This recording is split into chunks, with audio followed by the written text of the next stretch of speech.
अच्छा, अब हम क्या करेंगे कि जो यूनिट्स 20 हम डिस्कस कर रहे थे, हम उनकी काउंट उनकी सर्कुलेशन सीखेंगे। जैसे ये हमारे पास था 12, ठीक है, और एक 8 ये वाले, ये बनते हैं 20।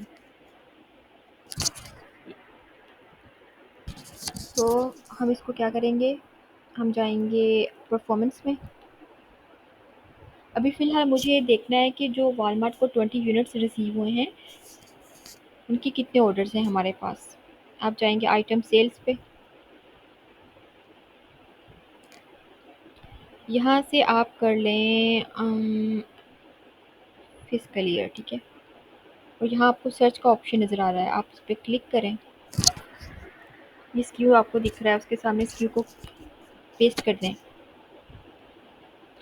ठीक है, अब ये आपको बता रहा है कि आपके 20 यूनिट्स थे, ठीक है, और उसमें से 19 के ऑर्डर्स आए हैं। अब आप कहेंगे कि ये ऑर्डर्स क्यों कम हैं, तो उसकी एक रीज़न होती है। जैसे कि आपको पता है कि सारे कस्टमर्स जो हैं वो एक जैसे ऑर्डर्स नहीं करते, कुछ 2 करते हैं, कुछ 3, कुछ 4। जैसे कि अगर यहाँ पे 20 है, ठीक है, और यहाँ पे 10 ऑर्डर्स लिखे आ रहे हों, मैं आपको एक एग्जांपल देती हूँ। जैसे हमारे पास ऑर्डर्स हैं 10 और यूनिट्स हमने दिए थे, यूनिट सॉरी 20, ठीक है। तो इसका मतलब ये है कि कस्टमर्स 10 हैं, ऑर्डर्स 10 हैं, और सब ने 2 यूनिट्स परचेज किए हैं ईच। 20 को डिवाइड करेंगे,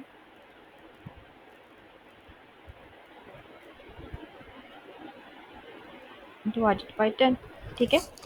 इसका मतलब है कि हर कस्टमर ने 2 आइटम्स लिए हैं। तो अगर ये दिखा रहा है 19, इसका मतलब है कि कोई एक कस्टमर आया है जिसने 2 यूनिट्स परचेज किए हैं। तो आप कह रहे थे कम ऑर्डर्स क्यों नज़र आते हैं, तो उसकी रीज़न ये है, उसके कोई भी कैंसल्ड ऑर्डर्स नहीं है। तो इसका मतलब ये है कि जो ये 20 यूनिट्स थे वो सारे के सारे सोल्ड आउट हो चुके हैं, ठीक है। अब मैं एक ओवरऑल जो है वो हर SKU की सेल्स देख लेती हूँ, क्योंकि आप कह रहे थे कि कुछ के ऑर्डर्स ज़्यादा होते हैं। जैसे यहाँ पे हैं, आपको ये जो है वो SKU नज़र आ रहा है JL02, यूनिट्स 12 थे, ऑर्डर्स कैसे 13 हो सकते हैं, ये 13 तो पॉसिबल नहीं है, यानी कि आप ये सोच रहे होंगे। लेकिन इसकी रीज़न ये है कि इसकी कोई कैंसिलेशन आई होगी, ठीक है। जैसे 12 यूनिट्स थे और लेट्स से कि 12 कस्टमर्स थे और उन्होंने वो परचेज़ किया, लेकिन फिर एक ने कर दी कैंसिलेशन, ठीक है। जैसे कि 12 ऑर्डर्स थे, 12 ही सोल्ड आउट हो गए, लेकिन इसको ऑर्डर्स लिखते हैं हम, यूनिट्स। अब लेकिन क्या हुआ कि कोई कैंसिलेशन आ गई, तो हमारे पास जो है वो एक यूनिट जो है वो यहाँ से निकल गया, तो वो 11 यूनिट्स हो गए। और यहाँ पे लेकिन क्या करेंगे, क्या होगा कि जब वो यूनिट दोबारा से सेल होगा ना, जैसे ये 11 यूनिट है, अब जो एक पेंडिंग यूनिट है हमारा जो कि कैंसल्ड हुआ है, वो दोबारा से सेल होगा। यहाँ पे कोई कस्टमर उसको दोबारा लेगा, तो ऑर्डर्स क्या हो जाएंगे 13, ठीक है। अब अब मैं इसको दिखाती हूँ, कौन सा ये वाला था, इसको मैं आगे से ड्रैग करके भी दिखा देती हूँ ताकि आपको कंफर्मेशन। ये देखें, ये कैंसल्ड में बता रहा है 1, यानी कि इसकी कैंसिलेशन आई थी कोई एक।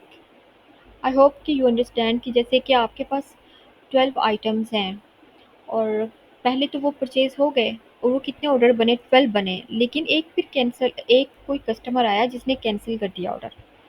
तो फिर अब ऑफ कोर्स जो यूनिट आपको वापस आया वो किसी और ने तो ऑर्डर करना है ना। तो वॉलमार्ट फिर इस सूरत में क्या करता है कि उसको अलग ऑर्डर ही कंसीडर करेगा ना, तो इसलिए यहाँ पे 13 ऑर्डर्स दिखा रहा है।